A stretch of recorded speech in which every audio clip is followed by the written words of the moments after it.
સમાચાર ગીર સોમનાથથી કે જ્યાં ફરી એક વખત ચાલુ છે દાદાનું બુલડોઝર। તાલાલાના સેમળિયા ગામે રાત્રિના ચાલ્યું દાદાનું બુલડોઝર। રોડ રસ્તાઓના દબાણ દૂર કરવાની કામગીરી હાથ ધરવામાં આવી છે। કામગીરીમાં જેસીબી મશીનની સાથે હાલ દબાણો હટાવવામાં આવી રહ્યા છે।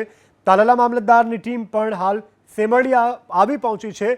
વર્ષો જૂના રસ્તાઓ પરના દબાણો દૂર કરવાની કામગીરી હાથ ધરવામાં આવી છે।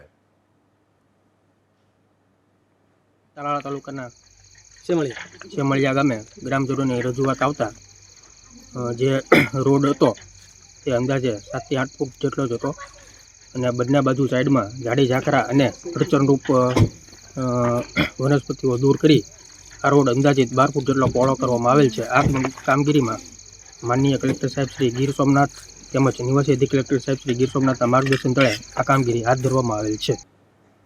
પ્રધાનમંત્રી મોદીના ડ્રીમ પ્રોજેક્ટ સમાન અંબાજી કોરિડોર મુદ્દે મોટા સમાચાર પ્રાપ્ત થઈ રહ્યા છે। ગુજરાત હાઈકોર્ટે અંબાજી કોરિડોર માસ્ટર પ્લાન મામલે પ્રશાસનને આપી રાહત। દબાણો દૂર કરવા અને તાત્કાલિક કામગીરી કરવા માટે હાઈકોર્ટનો નિર્દેશ। અંબાજી કોરિડોરના વિરોધમાં કેટલાક લોકોએ હાઈકોર્ટમાં કરી હતી અરજી। 60 જેટલા લોકોએ દબાણ દૂર કરવાના નિર્ણયની સામે હાઈકોર્ટમાં નાખ્યો હતો ઘા।